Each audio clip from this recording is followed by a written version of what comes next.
ఆరాధన కొరకై కొన్ని నిమిషాలు దేవుని యొక్క వాక్యాన్ని మనం చూసుకున్నట్టు వారమై ఆరాధనలో మనం దేవుని ఆత్మతో సత్యంతో మనము ఆరాధిద్దాం. రోమీయులకు రాసిన పత్రిక 3వ అధ్యాయం. రోమీయులకు రాసిన పత్రిక 3వ అధ్యాయం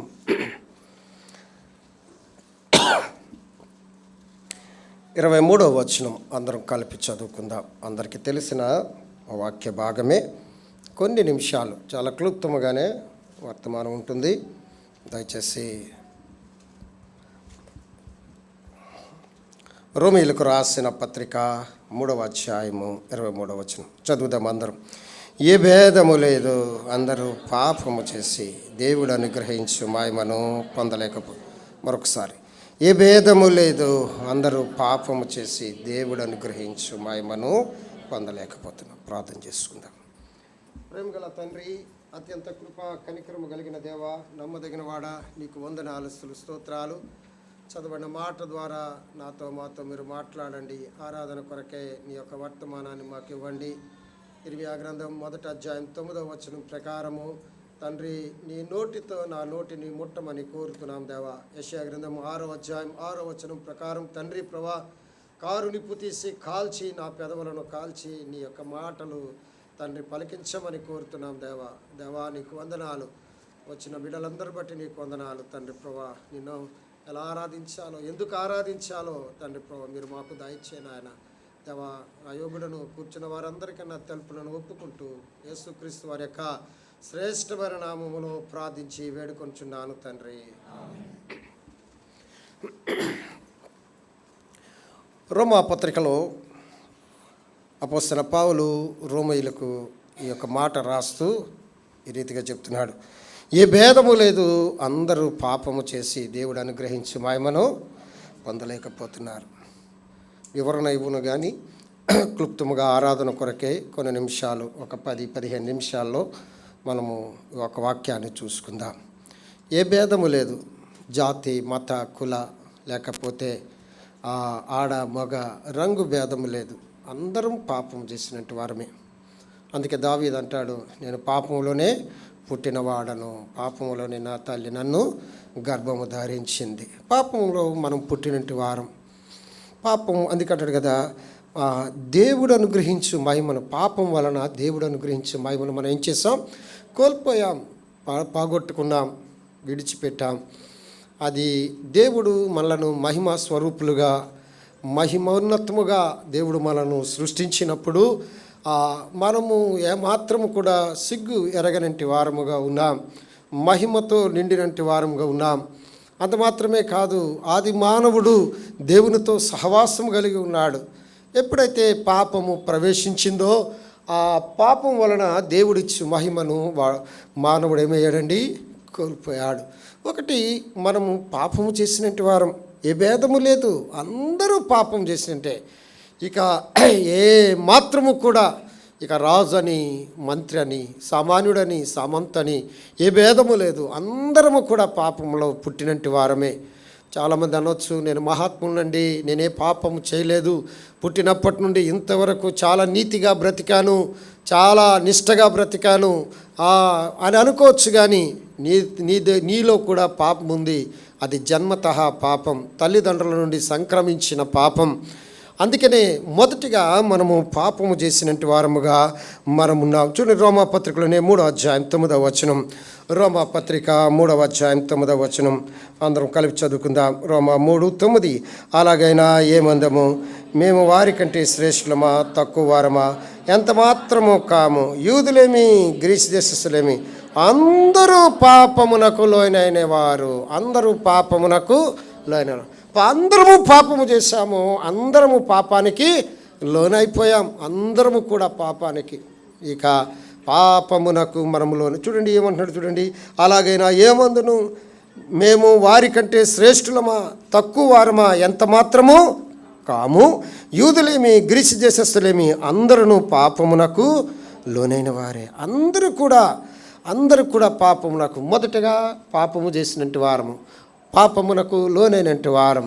అందుకంటారు కదా, యోహాను సువార్త 8వ అధ్యాయం 34వ వచనంలో పాపము చేయు ప్రతివాడును పాపమునకు దాసుడు. పాపానికి మనము దాసులం. పాపము చేశాము, పాపానికి లోనయ్యాము, పాపమునకు మనం ఏమైపోయామండి? దాసులముగానే ఉన్నాం. చూడండి, రోమాపత్రిక 5వ అధ్యాయం 19వ వచనం అందరం చదువుకుందాం. రోమాపత్రిక 5వ అధ్యాయము 19వ వచనం అందరం చదువుకుందాం. ఎలయనగా ఒక మనిషిని అవిధేయత వలన అనేకులు పాపులుగా ఎలా చేయబడరో, అలాగే ఒకరి విధేయత వలన అనేకులు నీతిమంతులుగా చేయబడతారు. పాపము ఒక మనిషిని యొక్క అవిధేయత మనలను పాపములోనికి లేక పాపులుగా చేయబడ్డాం. గమనించండి, రోమా 3:23లో పాపము చేసినట్టు వారము, రోమాపత్రిక 3:9లో పాపమునకు లోనైనట్టు వారము, అలాగే యోహాను సువార్త 8:34 పాపమునకు మనం ఎవరమండి? దాసులము. అంత మాత్రమే కాదు, ఒకని అవిధేయత వలన మనం పాపానికి లోనైపోయిన వారంగా ఉన్నాం, పాపులుగా చేయబడిన వారంగా ఉన్నాం. ఒక్క విధేయత ఒక్క ఆజ్ఞాతిక్రమమే పాపమునకు ఏమైందండి? లోనైపోయినట్టు వారముగా ఉంటున్నా. అందుకే అంటాడు కదా, రోమాపత్రిక 6:23 అంటాడు. ఏమంటాడండి? చూడండి, చదవండి. రోమాపత్రిక 6:23 మనకు తెలిసిన భాగమే అది కూడా. ఏలనగా పాపము వలన వచ్చి జీతము మరణం. పాపం వలన మనం జీతము సంపాదించుకున్నాం. గమనించండి, మనము పాపము చేసినట్టు వారము, పాపమునకు లోనైనట్టు వారము, పాపమునకు దాసులము, ఒక అవిధేయత వలన పాపమునకు అప్పగించబడ్డాము. అంత మాత్రమే కాదు, పాపము వలన ఒక జీతాన్ని సంపాదించుకున్నాం. ఆ జీతం ఏదంటే ఏమిటండి? మరణం సంక్రమించింది. మరణము మన మీద రాజ్యమేలుతూ వచ్చింది. రోమాపత్రిక 6వ అధ్యాయంలో మరణం ఇక మీ మీద ప్రభుత్వము చేయదు అంటాడు. చూడండి, గమనించండి. అయితే ప్రభు ఏమంటాడు తెలుసా? ఇటువంటి పాపి పట్ల దేవుని యొక్క మనసు ఎలా ఉందో తెలుసండి. రెండవ పేతురు రాసిన పత్రిక 3వ అధ్యాయము 9వ వచనం. పేతురు రాసిన 2వ పత్రిక 3వ అధ్యాయం అందరం కలిపి చదువుకుందాం. 2వ పేతురు 3వ అధ్యాయం 9వ వచనం అందరం చదువుదామండి. కొందరు పేజీ నెంబర్ 219 కొందరు ఆలస్యమని ఎంచుకున్నట్లు ప్రభు తన వాగ్దానంను గూర్చి ఆలస్యము చేయవాడు కాడు, కానీ ఎవడును నశింపవలని ఇచ్చింపక అందరూ మారు మనసు పొందవలని కోరుచు మీ ఎడల దీర్ఘశాంతము గలవాడై ఉన్నాడు. ఈ పాపి పట్ల, ఈ పాపము చేసిన వాని పట్ల, ఈ పాపమునకు లోనైన వాని పట్ల, ఈ పాపమునకు దాసుడైన వాని పట్ల, ఈ పాపం వలన మరణమును సంప్రాప్తము తెచ్చుకున్న వలన, ఈ యొక్క మనిషిని అవిధేయత వలన వచ్చిన పాపం వలన పట్ల దేవుని ఉద్దేశం ఎలా ఉందంటే, ఆయన నశింపక మనము నశించుట ఆయనకు ఇష్టములే. చూడండి, నశించవలని నిశ్చయింపక మనం ఏం పొందాలండి? మారు మనసు. దేవుని దగ్గర మారు మనసు పొందాలని, అలాగే కొట్టివేయబడకూడదని, పాపములోనే మనము కొట్టివేయబడకుండా ఉండాలని దేవుడు ఏమి ఇచ్చాడంటే మన పట్ల మారు మనసు పొందాలని కోరుతున్నాడు. మన పాపం పోగొట్టుకోవాలని కోరుతున్నాడు. మనం యేసు రక్తంలో కడగబడాలని ఆయన కోరుతున్నాడు.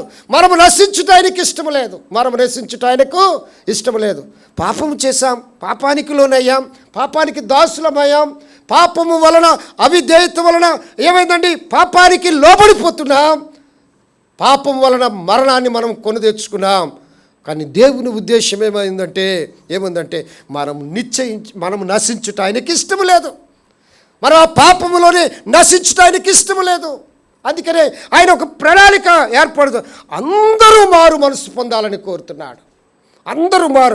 దానిని బట్టి ఆయన ఏం చూపుతున్నాడు?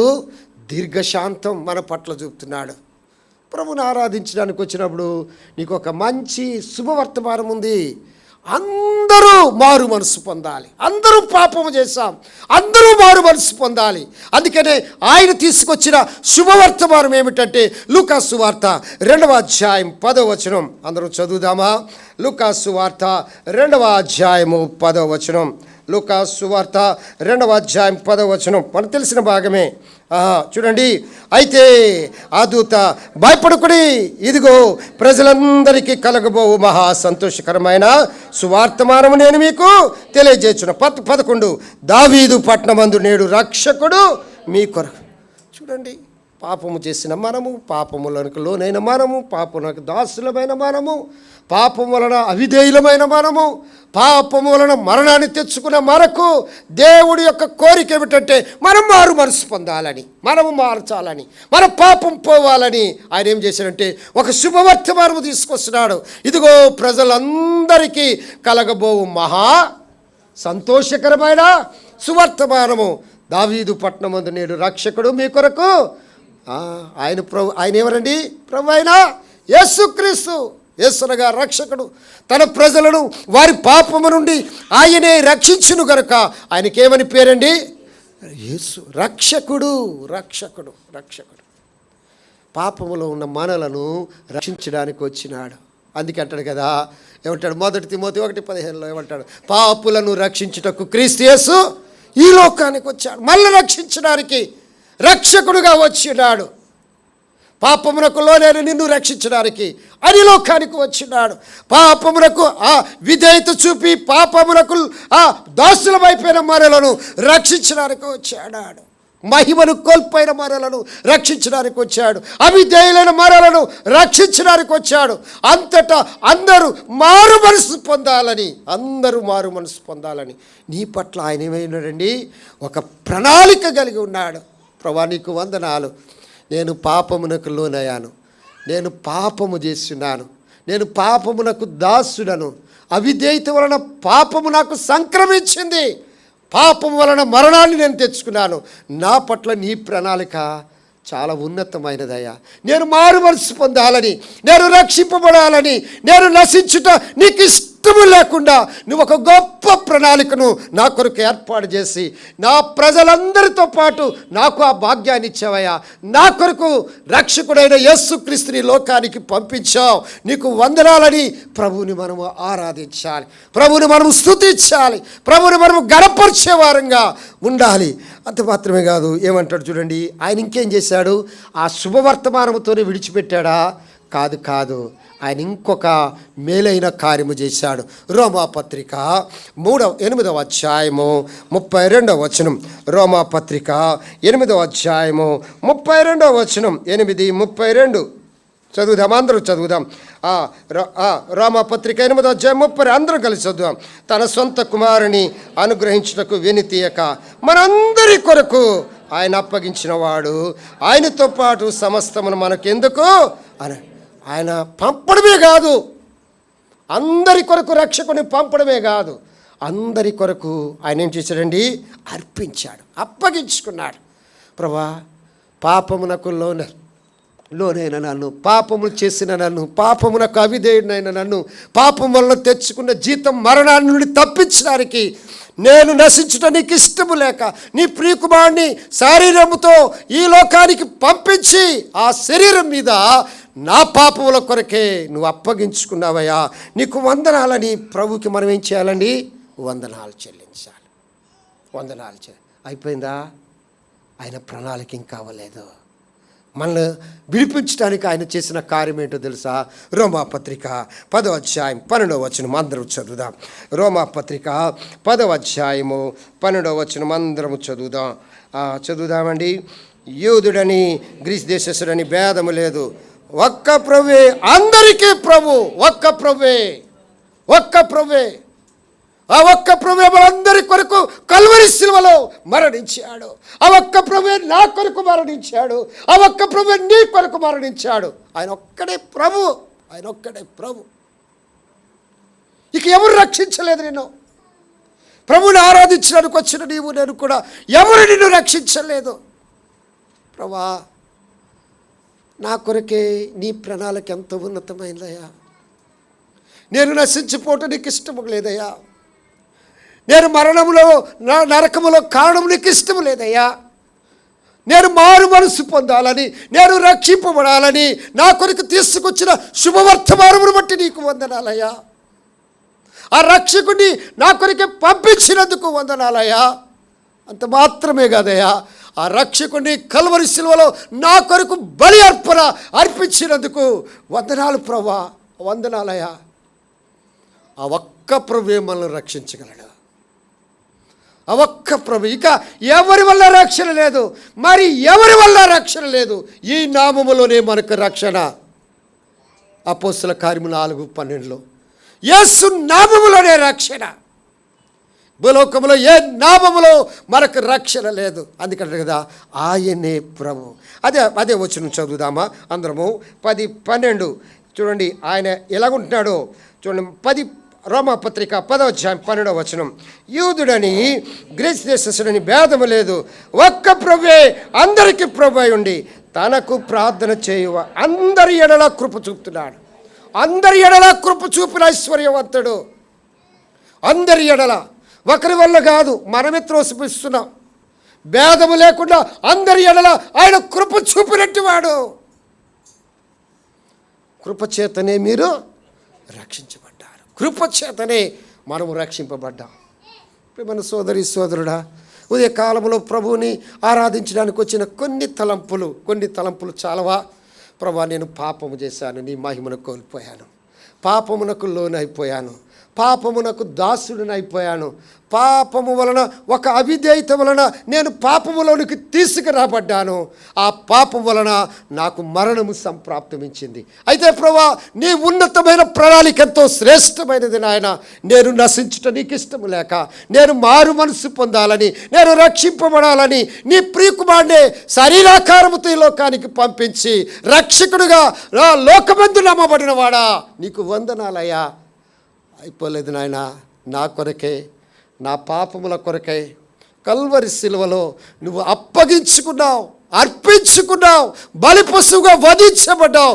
ఆ శిలువ రక్తము చేత నన్ను శుద్ధినిగా చేశావు, నీకు వందనాలయ్యా అని చెబుతూ, ప్రభువా, నువ్వొక్కడవే నా ప్రభు, నువ్వొక్కడవే నా ప్రభు, నువ్వొక్కడవే నా ప్రభు అయ్యా, నువ్వొక్కడవే నా ప్రభు.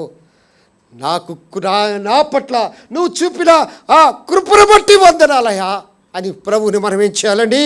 ఆరాధించే వారంగా ఉండాలి. చూడండి, ఇంకొక మాట చదువుదామా. ఆయన ఏమై ఉన్నాడో చూడండి. 15వ రోమాపత్రిక 15వ 33 15:33 అందరం కలిసి చదువుకుందాం. రోమాపత్రిక 15:33 సమాధానకర్తయగు దేవుడు మీ అందరికీ తోడై ఉండునుగాక. చూసారా, సమాధానకర్త అందరికీ ఆయన తోడై ఉన్నాడు. మనందరికీ ఆయన రక్షకుడు. ఉదయకాలంలో ఈ మాటలు చాలా ప్రభువుని ఆరాధించడానికి మరొక్కసారి జ్ఞాపకం చేసి ముగిస్తాను. పాపము చేసినట్టు వారం, పాపమునకు లోనైనట్టు వారం, పాపమునకు దాసులం. ఒక మనిషిని అవిధేయత వలన పాపం మన మీద ప్రభుత్వం చేస్తుంది. ఆ పాపం వల్ల ఒక జీతం సంపాదించాం, అది మరణం. అయితే ప్రభువు మన పట్ల ఒక ప్రణాళిక కలిగి ఉన్నాడు. ఏమిటా ప్రణాళిక? మనము నశించుట ఆయనకు ఇష్టం లేదు. మనం మారు మనసు పొందాలని ఆయన దీర్ఘశాంతం చూపించాడు. ఆయన ప్రణాళికలో తన ప్రియకుమారుడైన యేసుక్రీస్తుని లోకానికి రక్షకుడుగా, పాపములను పరిహరించువాడుగా పంపించాడు. ఆ ప్రణాళికలోనే ఆయన ఏమి చేశాడంటే తన యొక్క ఆ ప్రభు వారి యొక్క శరీరములో మన పాపములన్నికి ఏం కలిగిందండి? ఆ పాపములన్నీ భరించి మన పాపములకు విమోచన కలగజేశాడు. ఆయన అప్పగించుకున్నాడు. అంత మాత్రమే కాకుండా ఆ ప్రభు ఒక్కడే నిన్ను రక్షించడానికి సమర్థుడు. ఆ ప్రభువే నీకు కృప చూపుటలో ఐశ్వర్యవంతుడు. అంత మాత్రమే కాదు, ఆ ప్రభువే మనకు తోడై ఉన్న ప్రభువే ఉన్నాడు. ప్రభువా, నీకు వందనాలని ప్రభువుని మనం ఆరాధించగలమా? అటువంటి మాటలతో ప్రభువుని మనం ఆరాధిద్దాం. ప్రభు మాటలు దీవించునుగాక.